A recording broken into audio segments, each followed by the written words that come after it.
Hello दोस्तों, कैसे हैं आप लोग। हमारी आज की कहानी का नाम है सच्चाई। मेहता जी के घर में उनके छोटे बेटे राजू की शादी की बात चल रही है।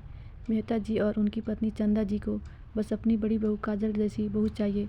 चंदा जी का कहना है, हमें तो बस ऐसी बहुएं चाहिए जो घर में सबसे घुल मिल कर रहे और हमारी बड़ी बहू की तरह घर संभाल ले। काजल एक सीधी पढ़ी लिखी समझदार महिला थी, हंसमुख थी पर बहुत ज़्यादा नहीं बोलती।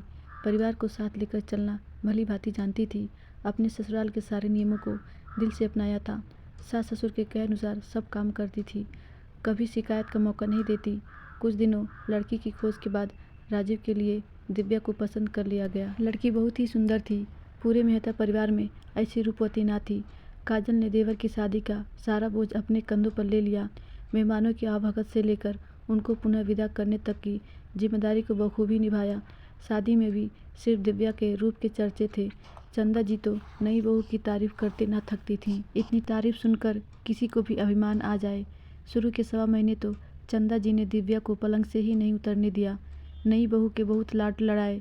दिव्या भी पूरे दिन मम्मी जी करती, अपनी मीठी बातों में लपेटती रहती।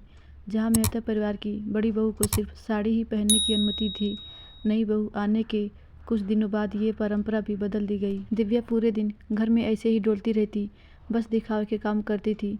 जब काजल रसोई में सारी तैयारियां कर लेती, फिर दिव्या रसोई में पहुंचती और काजल को कहती, भाभी आज मैं सब्जी बना लेती हूँ।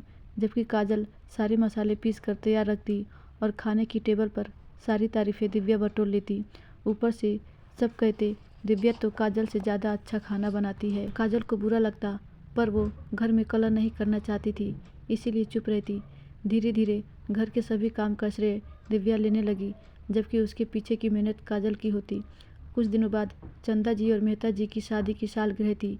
काजल ने दिव्या को कहा, हम कुछ अच्छा सा करते हैं मम्मी जी पापा जी के लिए। दिव्या ने कहा, मैं कपड़े ला दूंगी और केक ले आऊंगी, बाकी काम आप देख लेना।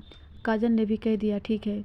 सालगिरह वाले दिन दिव्या ने अपने सास ससुर को पार्टी में पहनने वाले कपड़े दिए, ये बोलकर कि सारी योजना उसने अकेले बनाई है, सारी तैयारियां उसने अकेले ही की है। जबकि घर की साफ सफाई, सजावट, मेहमानों के खाने की तैयारी काजल ने की थी। पार्टी में भी चंदा जी ने सभी को यही कहा, पहली बार इतनी अच्छी तरह वर्षगांठ मना रहे हैं तो छोटी बहू की वजह से, वरना बड़ी बहू को तो ये सब आता ही नहीं। हमारी दिव्या बहू आज के ज़माने की है, सारे काम फटाफट कर लेती है, बड़ी बहू तो ढीली है। काजल के दिल में चंदा जी की बात का बहुत दुख हुआ। अगले दिन थकावट की वजह से और मौसम की वजह से काजल बीमार पड़ गई। 104 बुखार था। डॉक्टर ने आराम करने को कहा। अब दिव्या की हालत खराब हो गई। इतने दिनों से तो वो काजल के लिए काम की तारीफ लूट रही थी, अब उससे घर नहीं संभल पा रहा था। कभी सब्जी जल जाती तो कभी टाइम पर टिफिन नहीं बन पाती। घर भी पहले जैसा साफ सुथरा नहीं रहता। फ्रिज में सब्जियां पड़ी पड़ी खराब हो जाती। कभी राशन मंगाना भूल जाती। घर में भी सब कहने लगे, खाने में पहले जैसा स्वाद नहीं रहा। दिव्या को बहुत गुस्सा आता कि एक तो पूरे दिन काम करो, ऊपर से सबको स्वाद और चाहिए खाने में। दिव्या एक दिन अपनी माँ से बात कर रही थी, माँ मुझसे नहीं होता सब काम, सबके नखरे मुझसे नहीं देखे जाते। पहले तो भाभी सब काम कर लेती थी, मैं तो दिखावा करती थी काम करने का। मुझे मायके बुला लो माँ, कोई बहाना करके। मुझसे ये नौकर वाले काम नहीं होते इन लोगों के लिए।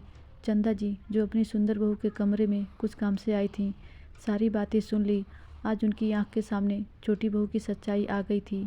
आज उन्हें बात समझ आ गई, सोना कितना भी पुराना हो कीमती ही होता है, और हाथी के दांत दिखाने के और खाने के और ही होते हैं।